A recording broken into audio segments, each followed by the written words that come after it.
Hello again, everybody. Hello, everybody. Here we go. We've got Sweary27. How's it going, buddy? Really good to see you. Yeah, it's not bad. You? Yeah, not too bad, actually. I've got some questions for you just to kick us off. Oh, Because I okay. know what's happening with the tomato. I'm looking at it now. I mean, you've had It's it for a long time now, haven't you? yeah. Basically, I'm not going to give it back. He doesn't know that yet, and he'll never find out. Well, it should be absolutely amazing by the time you're done with it, because I've seen most of the episodes, and wow, I mean, you really went to town with it, right? The problem with it is that I mean, people are going to laugh when I say this.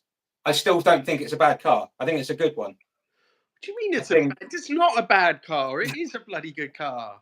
But the thing is, if you buy any BX of that age,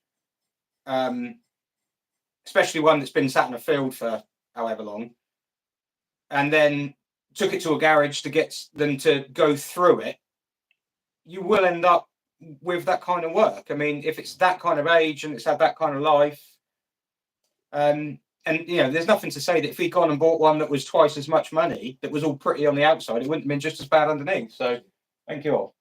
I mean, it's not bad underneath. We looked at it on the ramp when you were here, and we looked at it again since, and I still thought it's really, really, really good. It's only where I've just started going poking in certain places that I've suddenly found tiny little holes which necessitate a load of extra work. But to be honest with you, I've had 3 BXs in recently, as well as that, and they've all got holes in exactly the same places. Yeah. So it's not that it's a bad one at all. No, I think it will be. I think it will be a good one. The engine's sweet. It's got a lovely little engine in it. Yeah, no, I think it's a good car, but I mean, when you start poking, not just for rust and stuff, but when you start poking around, rebuilding things and taking shocks off and doing stuff like that, you're always going to run into problems. It's an old car. Yeah, although I have to say, I did really feel for you with I can't remember if it was the steering rack or the downpipes, where they used the non-captive bolts, and it just took you forever to try and get that off. Oh, that was the the downpipe. They have they've got a special. I had one in here actually before I cleared up. They've got a special bolt which has got like a big cup on top of it and a little 10mm head, and it sits in a hole in the manifold, and then the downpipe goes over it, and then you've got springs and washers and stuff like that. And you can get a 10mm socket or spanner on the 10mm head because it protrudes from the manifold slightly.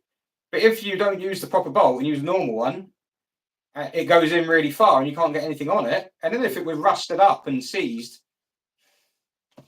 so I had to cut it out. And it's like trying to perform, like, I don't know, dental surgery through a letterbox. It's just like with this grinder spinning around and everything. And yeah, it took ages. And it's not the only time it's happened. It's happened a few times. It's not just that one. So no, basically he's a very patient man, is James. But I think he's got a lot of projects on the go.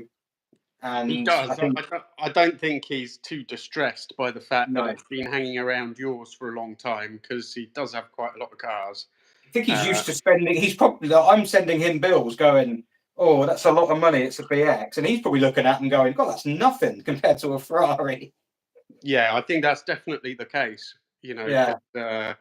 Ferrari stuff really is expensive, and he's got more tolerance to it, to be honest, than most.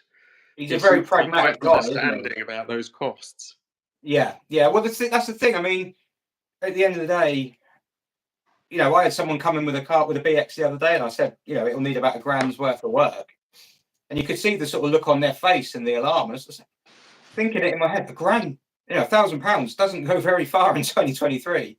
No. In terms of labour, if you throw a couple of parts into it that have got to be ordered in, it doesn't go a long way. No. So yeah, I think it's maybe everyone needs to realign their budget a little bit. But he's been brilliant with it, and the main thing he wants is he wants it to be he wants it to be a good one. He wants it to drive like it's supposed to. So, you know, every time I'm doing something on it, I might be fixing something that is a fault that needs doing, but then I'll see something else and say, well, that's more work, but that's not perfect. Do you want me to do that? And he'll go for it. He'll have it done. So, you know, if he ever sells that thing, it's going to be a really good one. Because after I finish with it, it's going off to a body shop. So it's going to be one of the best phase ones out there. Yeah, really good.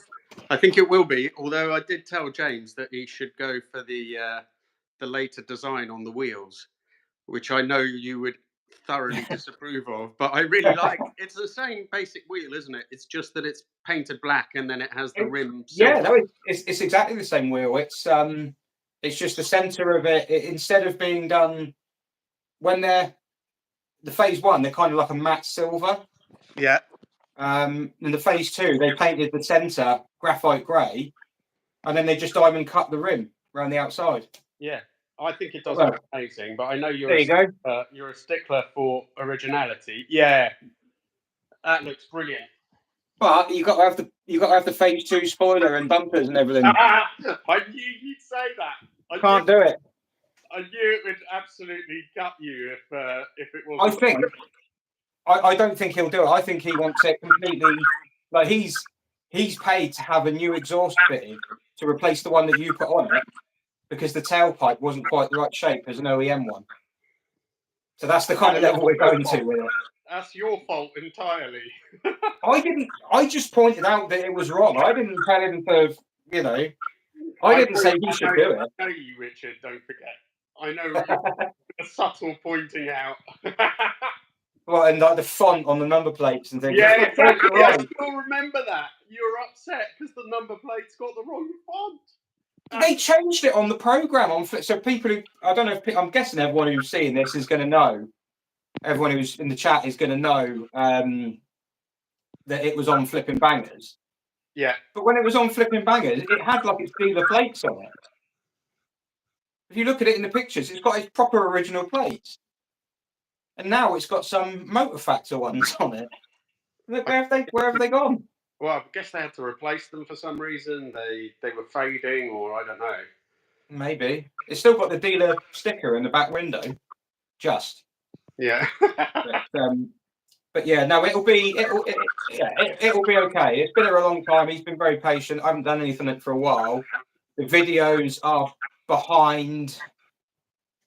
Basically, I got filming on it. And then I discovered more problems and went, and walked off.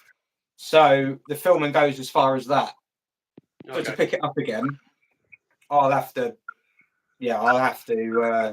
dive back into it and get going again. But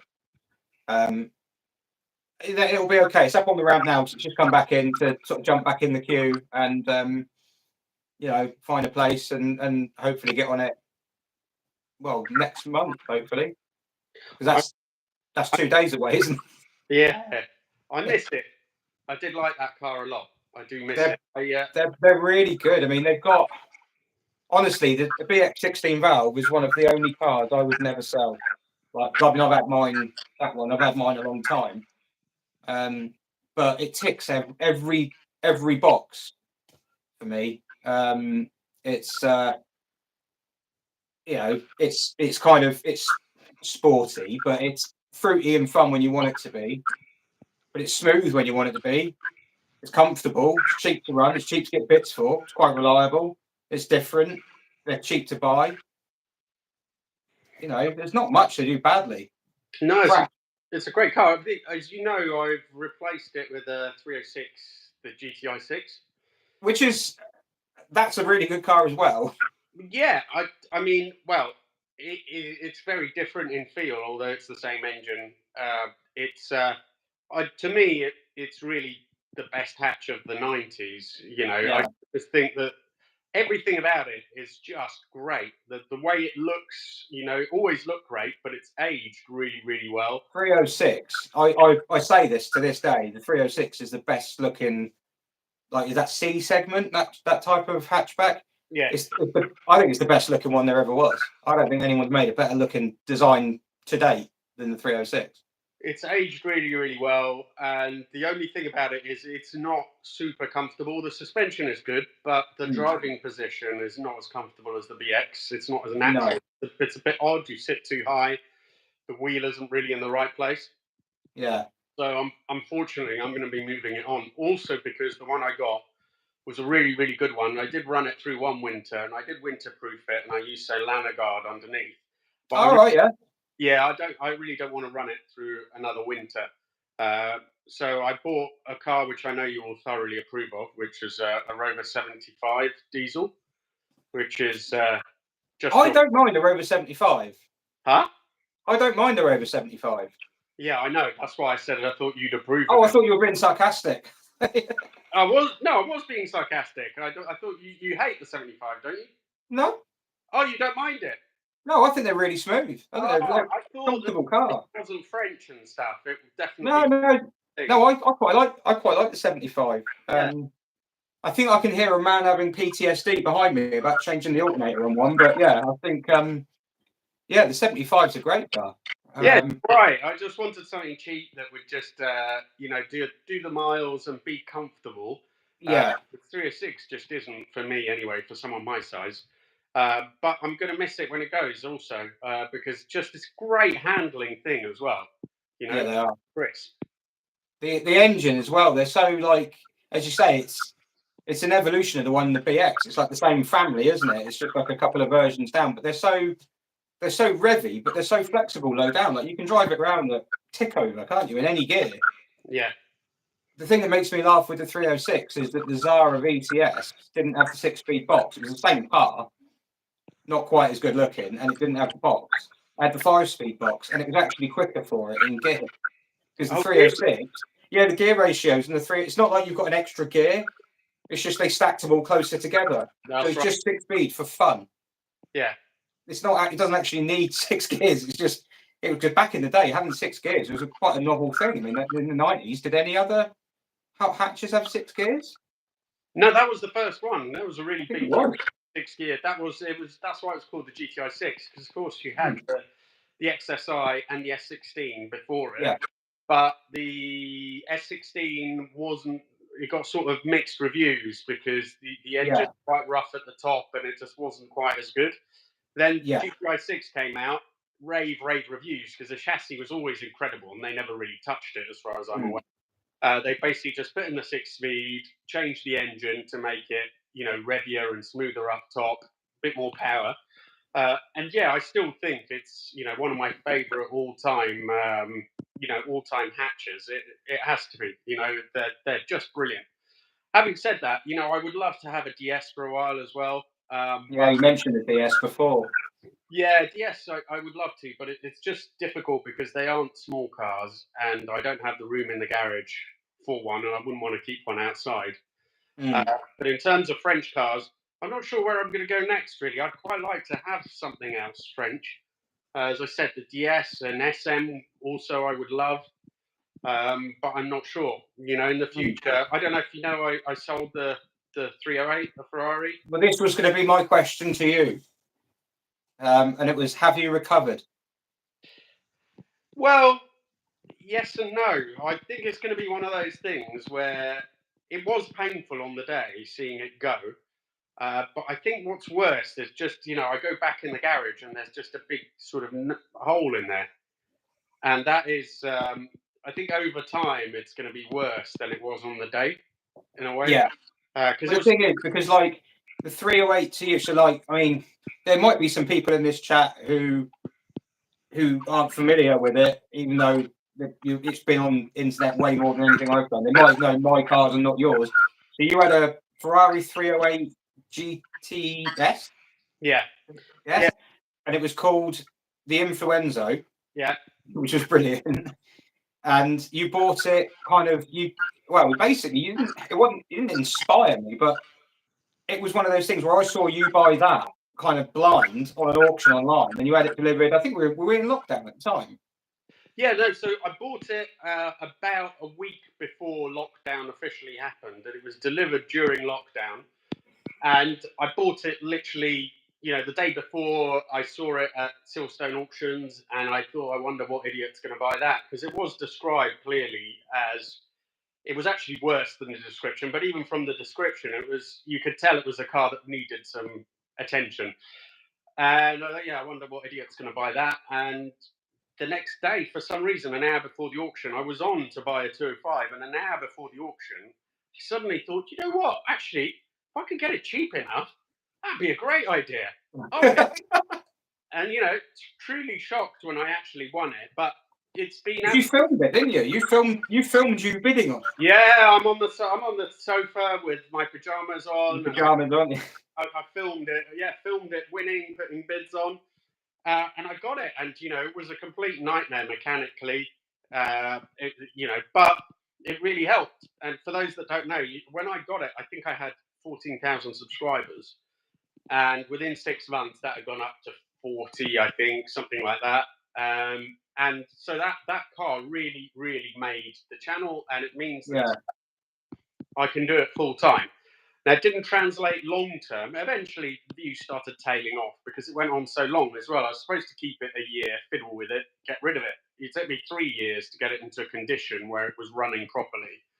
And I thoroughly loved it. Massive ups, huge downs, but ultimately absolutely brilliant for me. And it's one of those cars, that, I saw it go, and also it just looked so good as well when it went, with some angles, and it was weird. But it was time to move on. There was, limited views on YouTube, but not just that. More than that, I do like to change cars, because I do like to experience different cars. Now, I don't have the means or the funds to keep up a huge collection. Yeah, that's a big chunk tied up in that, isn't it? Yeah, exactly. Big chunk of money. To be honest, that I was never supposed to spend that money on a car. That was supposed to go towards the house. And then all that happened, and then I kind of seemed to have forgotten when I had it that money wasn't really toy money. And so I decided to sell it for that reason as well. But then, having sold it, I seem to have talked myself into getting a Pantera. But again, because they are expensive, so they're more expensive than 308s. I'm not probably cheaper to run though. Like the parts are much more kind of like a TVR, where the parts come from other cars, don't they? So, to be honest, no, 308s aren't that expensive to run. Bits, because a lot of the bits have been remanufactured now. There are some expensive things, but they're not terrible to run. And a Pantera, because it has a Ford engine, people think cheap as chips to run. Yeah, not really. They are still expensive to run. Maybe not as much as 308. Depends on what you're doing. But because I can't afford to get a decent one, I did want to get a decent one because I don't want to work on cars too much anymore. Just because it, I got problems with my joints and stuff, and it really takes it out of me. But ultimately, the cheapest Pantera at the moment in Europe, I think the UK, is roughly 85 grand. Ooh. I don't have that. And not only that, I don't want to spend that, frankly. So I've been looking at things which are a bit more affordable. Especially with everything the way it is at the moment, you think that's a bit of a risk, isn't it? Exactly. If the value, if you put that into it, the value of it suddenly nosedives. Precisely. You hit it on the head. That's the biggest fear I have, is I don't want to make money on cars, but I can't afford, on a car of that value, I can't afford to lose 5 or 10%. So I've been looking at various things, and there is potentially one in the US, which is in various sort of states of disassembly, which is good potentially. And so I'm looking into that. So there's a potential, and I found one before, but it turned out to have more issues than I wanted for that money. And now I'm just looking, and if things were to go ahead with the other car, I'd probably end up having to go to the US and just make it into a rolling chassis, so it can be rolled onto a ferry to be brought back. But that's kind of that's the plan at the moment. There's so many other cars I really want, I would have loved a Fiat Dino, a coupe, because I did a road test on one a few months ago. I adored it, but it's very niche and stuff. I don't think it will do well on YouTube, and also I do love the Panteras. There's something about them. They're just very unusual cars. They're quite rare. So they're bizarre. I mean, I remember when I first saw one when I was younger, and you look at it and you think, oh, I wonder what that's going to sound like when it starts up. And then it starts up and you think, I wasn't expecting that. You think, where's that Cobra that just fired up? You know, yeah, they're brilliant things. Although No. Di Tomaso, the ones you took over Maserati when Citroen got rid of them. Yeah. Bought them for £1, I think, or something like that. Or about, was it that kind of figure? It was like Peugeot basically took next to nothing off them for them. They just wanted it gone. Yeah. And apparently all the Maracks that were made after Di Tomaso took over, they started dropping the SM bits that were in the Marac. So they stopped having an SM dashboard and they started putting like just a box in there basically. And he didn't want any traces of Citroen left in them. So because he was an Argentinian guy, wasn't he? Yeah. Alejandro De Tomaso. He was Argentinian, but he went to Modena when he was in his early 20s. He fell foul of the junta in Argentina, and he had to get out pretty quick. And he went to Modena. He's a racing driver, and it is interesting with Maserati because the Biturbo bi-turbo, which came from De Tomaso having bought them, that car, the basic layout of the chassis and everything else, actually comes from the De Tomaso Deauville, which was a competitor for the XJ6, the Jag that was out, the saloon Jag that was out at the time. And then obviously with a different engine. And that, the Deauville, is really weird because, again, you look at it, it's a spitting image of the XJ. And then you switch it on and it sounds like a Cobra. And that really is, in a luxury car, it is absolutely bizarre. So, I like, like you, different things maybe, but like you, I like things that are unusual. I don't like good cars. I mean, I do like good cars, but I don't just like cars because they're good. I like them because they're interesting. You'd have a Mark IV Mondeo if you liked them because they were good, wouldn't you? Yeah, exactly. Yeah, no, I like stuff that's interesting, and often stuff that's interesting is shit. Yeah.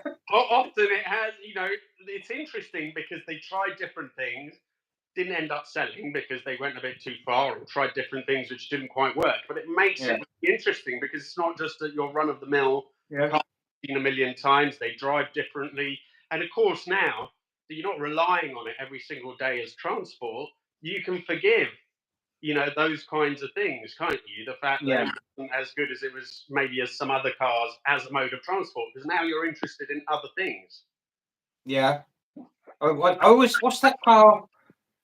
There's a German one that always reminds me of a De Tomaso. Of a De Tomaso? There's a German version. It's got Opel underpinnings. The Opel something or other. But it begins with B. It's like a bitter or something, or Biston, or someone will say it in the comments. There'll be a geek. But it's like a De Tomaso Pantera. No, not a Pantera. It's more like a sort of wedgy 2-door saloon. What do you call it? Bitter. Well done. I see you in one of those. Do you know what? I don't know them that well. I know what it is. I can't fully picture it right now, but yeah, it would be quite an interesting car, I think. You see them and you think that does not look German. It's got a kind of real, striking kind of look to it. But apparently they were built on an Opel Senator or Monza platform or something like that. Yeah. Bitter SC, that's it. Yeah, someone's saying it's Swiss. Actually, I think it is Swiss. Someone just said it's Swiss. It's Swiss. Oh, well, that shows what I know about I should just stick to French cars, shouldn't I? I came out of my lane for a little bit just to have a look if it was clear to overtake, and there's a truck coming. I'm back in again. What's the progress on the SM?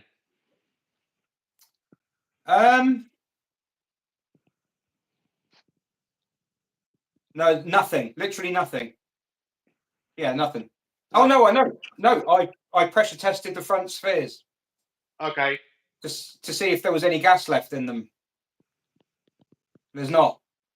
Oh, really? Nothing there? No. I mean, I was going to change them anyway, so that was a waste of time. No, I've not done anything to it. I'm working on my own now, and it's just trying to find the time.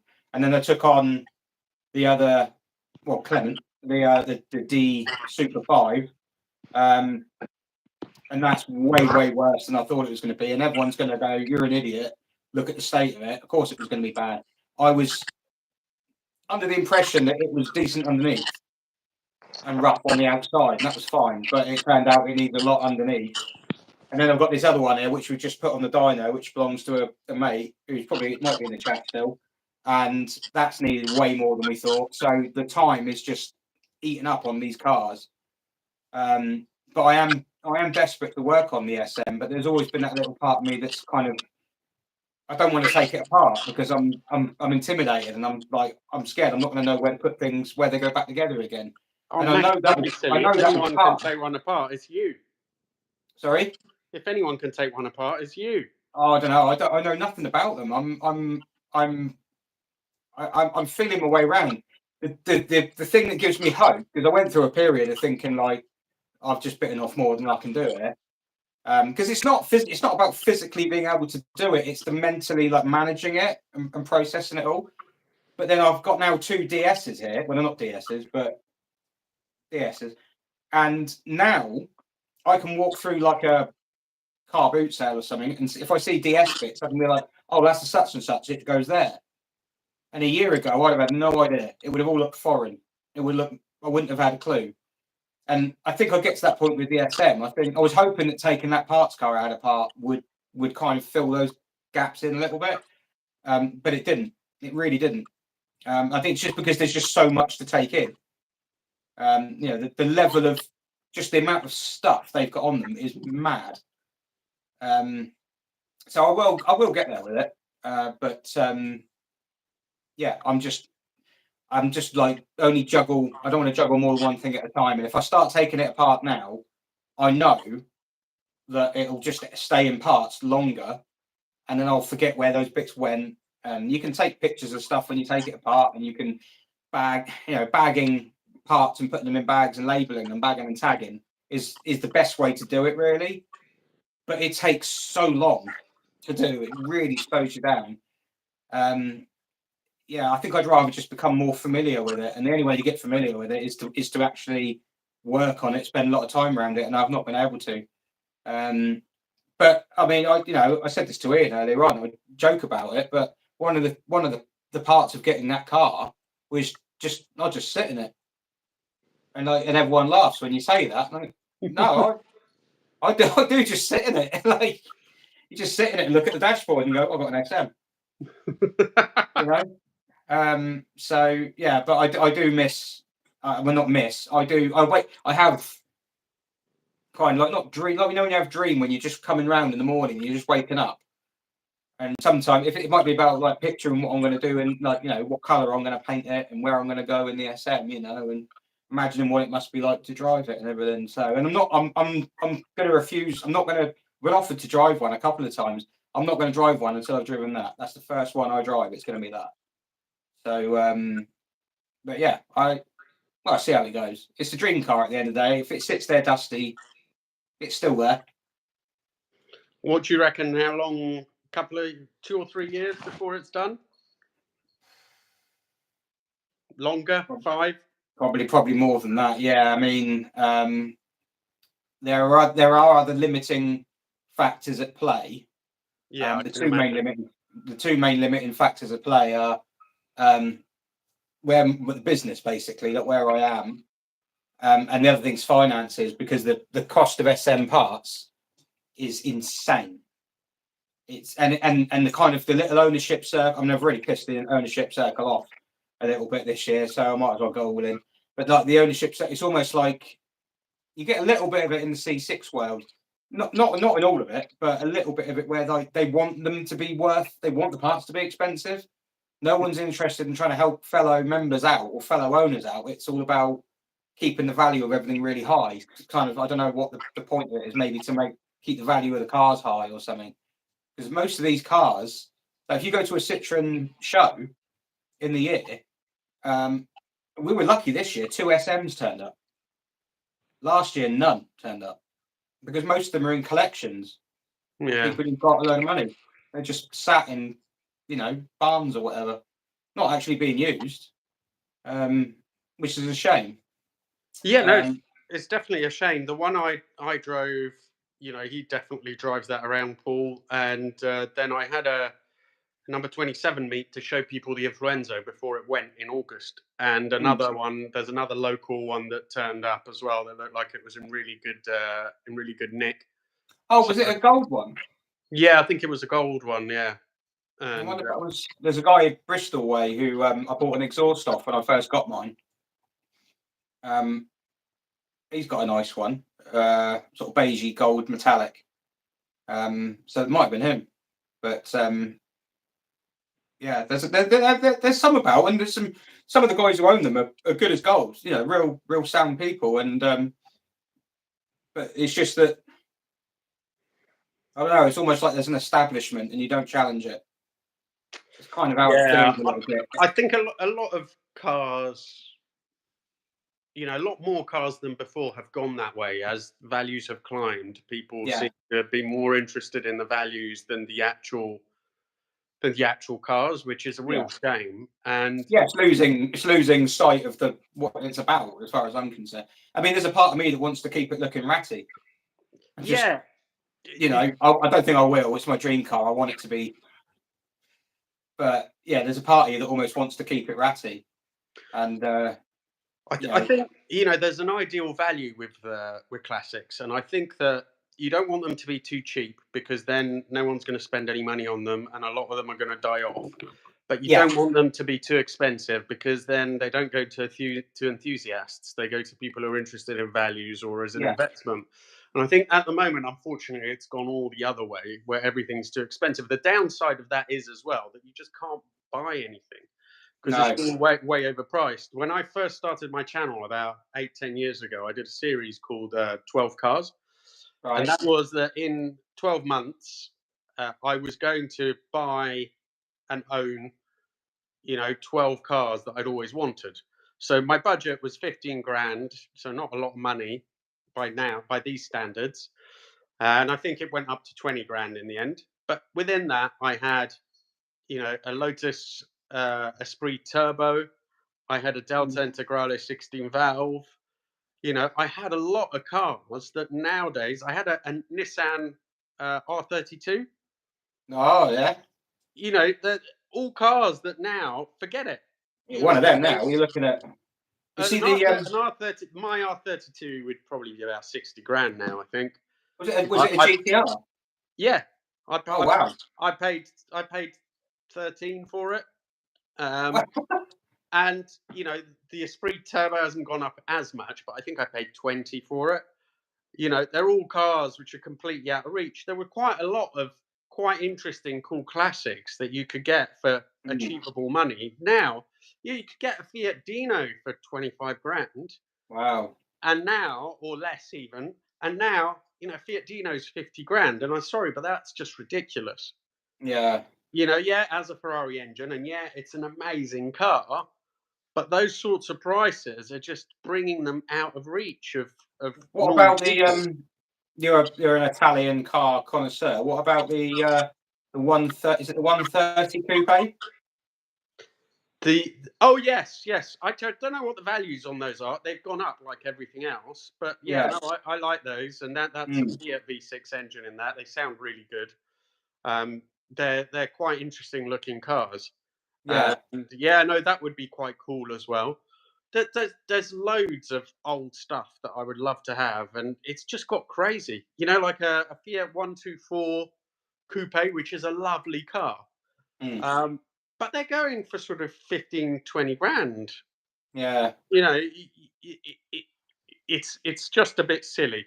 And it was nicer when prices were a little bit more achievable, really. And I think they will be again because they can't continue the way they are. And with with interest rates sort of going up and everything, it's got to change. And people don't have the money. Uh, Yeah.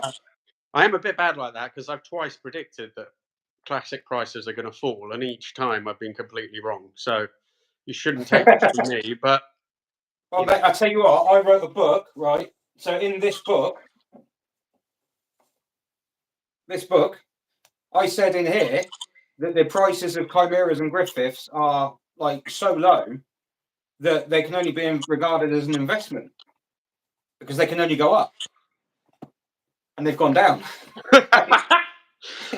But that is ridiculous. If he's still in the chat, he paid he pays a certain amount for a Chimera, a standard, a tidy Chimera, and then a couple of years later sells it to try and buy not a DS but a D special, and yeah, he couldn't shift it, and it was great. There was nothing wrong with it. It was a great car. It's just the values are just nosedived, and I thought, okay, yeah, that's not my fault. I'm not, but I've obviously jinxed something. I don't understand why Chimeras are so cheap, though. I don't. I mean, they are so cheap. Like, they are. It's one of the only classics that's too cheap. Yeah, everything else all TVRs is hugely expensive. I don't understand. I say all TVRs, anything like Tuscan onwards, they're probably about right, because the running costs on those, if anything goes wrong, is the parts prices are quite, because they're very bespoke cars. They're not really, like, you could almost say a Chimera is like a production kit car. Whereas Tuscans and things, not so much. I mean, they do use parts from other cars, but it was getting more and more in-house. Yeah. And of course, they weren't, like, the development of them, even Rover developing the V8 back in the day, they would have put more into that than TVR put into their straight sixes. So anything past the Tuscan, even if you got it for 20 grand or something like that, 20, 25, people might go, that's quite cheap for what you're getting, but long-term ownership proposition, it's probably not. It's probably like about right. With Chimeras and Griffiths, they've got this reputation of being unreliable, and they're just not. They're really not. I mean, don't get me wrong, everything's relative. They don't get used in the same way that a daily car would get used. But I mean, the amount of times I get cars recovered here is maybe 1 or 2 a year, like recovered. They can't drive themselves there, and it's usually something stupid like a fuel pump's died. But the Griffiths aren't that cheap. They're cheaper than they were. They've gone down as well. Yeah. Yeah, the Griffith was always worth. I mean, the Chimera. The thing with the Griffith is it came out. You had the 4 litre and you had the 4.3. 4.3 is the best engine, I would say, of all the Rover V8s that you can get in a TVR. 4.3 is the one to have. And then they took the Griffith out of production for a while, introduced the Chimera. They did do a couple of Griffiths in the background, but then they brought the Griffith back as a 500. So most of the Griffiths, and that was in about late 93. So most of the Griffiths are 500s, and they're worth a bit more. If you've got a Chimera that's a 500, they did do them. It's basically a Griffith mechanically. It's just got a Chimera body. They were always worth much nearer the value of a Griffith, but they only made 500 of them or something like that, or 600. So the Griffith always was worth a bit more, just because it was more expensive to start with, and it was lower numbers. I mean, they made 6,000 Chimeras and 2,000 something Griffiths. So Chimeras outnumbered the Griffith 3 to 1. Yeah. You've got more of them. The prices will come down because it's all a supply and demand thing. But recently, I've seen some really cheap Griffiths. I mean, I've seen some, like, there was a pre-cat 4, it's only a 4 litre, but for the kind of driving you want to do in the countryside, I think a 4 litre is perfectly adequate. People will laugh. There'll be people in the chat who've got like a 2CV going to be like laughing at a 4 litre being adequate. But yeah, the 400, there was one the other day for 18,000. Really, really tidy, privately owned. Paint was good, interior was nice. It's 18,000. You think, like, what else can you buy for that in that kind of league? Yeah. And something as iconic as a Griffith. I mean, a Griffith's an iconic. Iconic is a word that gets thrown around so much these days about so many different cars, and I don't think there are many truly iconic cars out there. But I think a Griffith probably is, because it changed TVR's trajectory completely. TVR before the Griffith, totally different to TVR after the Griffith. Yeah. I think it's just one of the best looking. I mean, they're in my top 10 best looking cars. I was going to ask you a totally different subject, but to get a good DS, what's the sort of budget you need? And I think what I find most complicated is it really depends on the model and spec, doesn't it? They vary wildly depending on what. Yeah, it depends entirely on the model and spec, which I've learned since I got one, that they all look the same. So like to the untrained eye, it's you see a DS, you got a DS. But there are so many little tiny differences in them. And then to compound that, like my car, I mean, mine's so late, maybe some of these things were fitted from the factory, I don't know, but mine's a D Super 5. So originally with a DS, you had the DS, but you also had the ID. And the DS came out in 55. The Traction Avant was soldering on still because the DS was so much more expensive than the Traction Avant. So to kind of bridge that gap, they made the ID, which was a mechanically simplified DS. It had the suspension, but that was it. And they had conventional brakes for the first couple of years. And then slowly, as time went on, they added more and more DS bits to it. So the D Special, the D Super, everything like that is on that lineage of the ID. It's not on the lineage of the DS. Yeah. But as time went on, they really just their paths crossed. They start to look so similar, and then oh cool, and the other thing you find is that people over the years will have chopped and changed and changed the trim. Like mine should have like a vinyl interior, something really basic. Someone's put a Palace cloth interior in it. The one on the ramp, on the dyno over there, that's got all the trims fitted on the side. It's got a Palace leather interior in it. It's a paint job for a colour that it shouldn't be in. So the values of them are really, really all over the place. And like, I know a friend of mine, she bought a D Super, not D Super 5, a D Super recently. I think it was about 15 grand. And she's just driven around France in it. So it was, other than needing a few, like I think the windscreen's leaking, it needed some spheres. But other than that, you just hopped in and just driven around France in it. So it can't be that bad, and it's tidy enough. Granted, it's white, so it's perhaps probably classed as not least desirable, but the sort of colour where you go, oh, all right then. So yeah, I mean, if you get a DS23 EFI Palace, which is like top of the range, and it's got the semi automatic gearbox and everything like that, yeah, you could be spending like 30,000 to get a tidy one of them, 35. And if you buy a D Super or a D Super 5 like mine is, which has basically got a DS 2.2 engine in it, quite tidy, you could spend half that, less than half that, and they look to the untrained eye pretty much the same. So let me ask you something else, because I suspect I know the answer to this, but I'm not an advocate, but neither am I completely against converting some classics to EV. I think in some cars it makes more sense than others, but I'm not automatically against it. And one of the cars, which I think it potentially would suit, I'll explain why, is a DS. That's for two reasons, really. First of all, the engines were really behind the times when it was launched, because it was their old engine. And secondly, because it is essentially a relaxing luxury car, it suits the character of the car for it to be electric. I really don't think you're going to lose that much. No. What's your view, though? Is it heresy? No, you just shouldn't convert them? Or with a DS, would you be quite happy? I just think the DS is about so much more than the engine. The engine is a tiny bit of the car. It doesn't define the DS. No. It does define other cars. It doesn't define a DS. So for me, going electric is not necessarily a bad thing. Of course, it's too expensive. Range is crap. But forget that. Let's assume that we can get a conversion that doesn't cost too much and get good range. Then I'd be all for it with a DS. Yeah. To be honest, I'd have to try one, but I'd probably agree. Because I think the floor pan of a DS and the way they're designed and the way the shell's made and everything like that, you've got so many places. I mean, the fuel tank area is an ideal place to put a battery pack.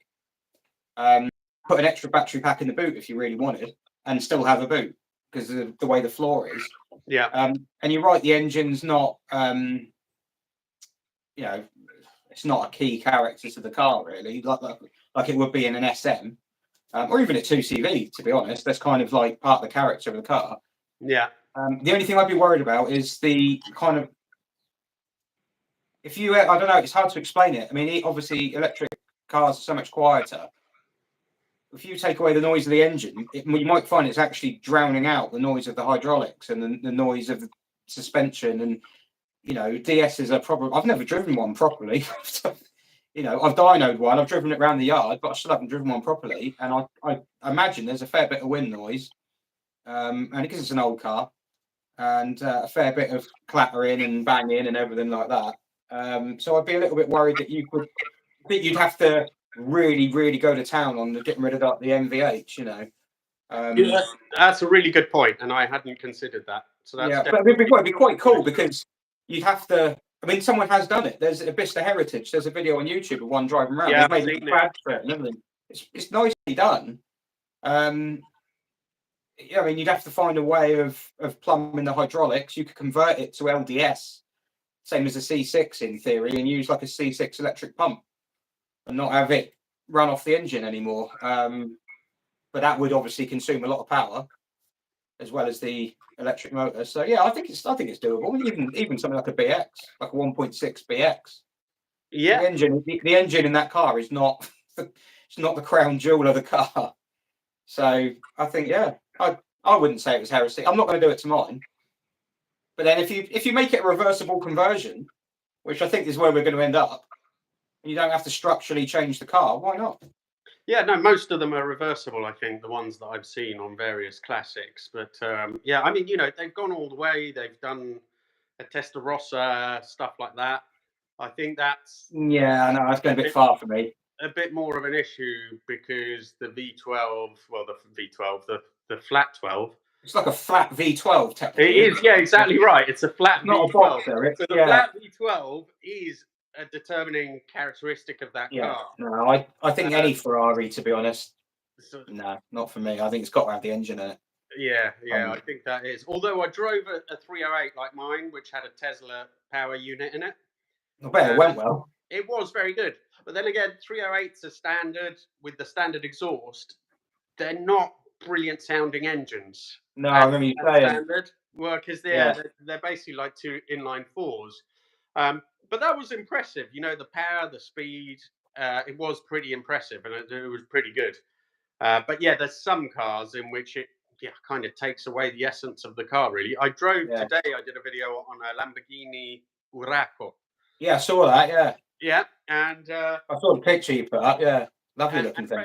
And basically, the V8 in that was only used in those three cars, the Huracan, the Silhouette, and the Jalpa, which are the 3 series. Altogether, only 1,200 were made. It was only ever used in those. And that little V8 is an absolute jewel. Yeah. Absolute jewel. And take that away and electrify it, and you'd just be missing out on so much. Of course, it's a pretty Isn't car. it like a 2.5 V8 or something like that? Sorry? Isn't it a 2.5 V8 or something? A really cool capacity. They did it in 2 litre, 2.5, and 3 litre V8. And there was the original one actually was single. The 2.5 was single cam, wasn't even twin cam. Then the 3 litre is a twin cam, but it's lovely sounding thing, and you know, very revvy, very nice. Yeah. So that you'd be taking away quite a bit from. But yeah, there's some cars that probably be all right on. Really, it just depends. Yeah. So that's been a good chat, mate. I've got to wrap up because I've got to go and I've got to do my next guest now. Absolutely, mate. Who's up after me? Whiteland Restorations are up, and when they come up, they run a business like I do. Yeah. And I get to open this box, which they sent me, and smells very nice because it's biodegradable wipes. That's what was in it. Okay. It smells quite fresh, but yeah, they've sent this mystery. I don't know what's in this mystery box. I've no idea. Oh well, that would be cool. So yeah, no, it'd be great to talk to you. Thanks for coming on. Yeah, it was really nice to chat to you. Good luck for the rest of it. Hello and goodbye to everybody else. I tried to have a look at the messages, but it was hard. I've been trying, but I can't. Yeah, there's just Yeah. I've got people in the chat helping me out. Okay. Good stuff. All right, buddy. And everybody, have a great evening, and see you all. Speak to you again soon. Yeah, nice one. Thanks, mate. Cheers, buddy. Bye. Cheers.